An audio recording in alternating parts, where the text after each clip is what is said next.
So many lives would transform overnight if they realized my life sucks, I have nothing going for me, really means I have nothing to lose, and that makes you a very dangerous person. And so you can flip the fact that you have nothing going for you with you have nothing to lose.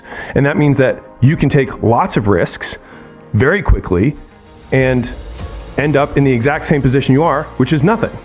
And so if you eliminate downside, it should decrease your action threshold, meaning you should be able to do more things faster rather than do fewer things because you don't have a great life or things going for you. And so I think if people flip that, a lot more people would take action because they actually realize the advantage of their position.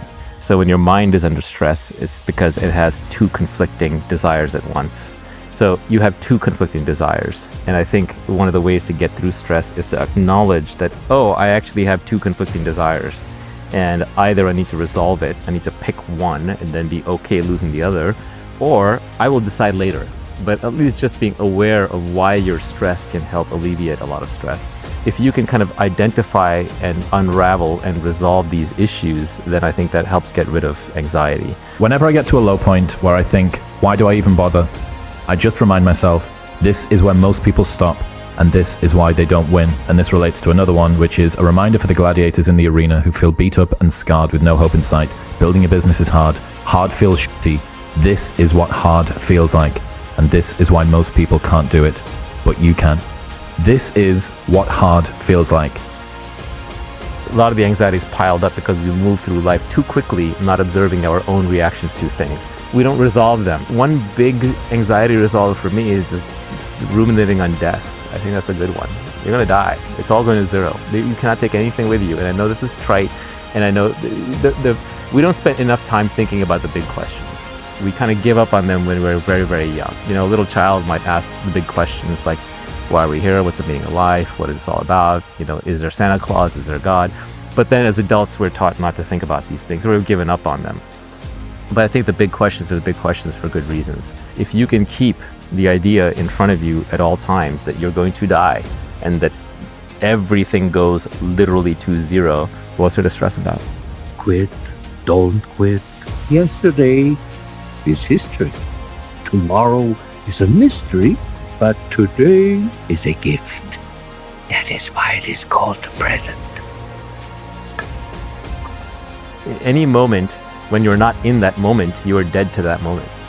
You might as well be dead because your mind is off doing something else, or living in some imagined reality that is just a very poor substitute for the actual reality.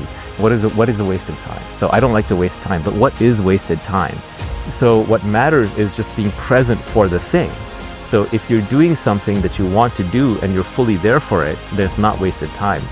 If you don't want to do it and your mind is running away from it and you're reacting against it and you're wishing you were somewhere else and you're thinking about some other thing, or you're anticipating some future thing, or regretting some past thing, or being fearful of something, then that's wasted time. That's time that's being wasted when you're not actually present for the reality in front of you. So my definition of wasted time that you're not present for, when you're not there for it, when you're not doing the thing you want to do to the best of your capabilities such that you're immersed in it. If you're not immersed in this moment, then you're wasting your time. People get worried about dying and no longer being here, but they don't realize that so much of their life is spent not being here in any case.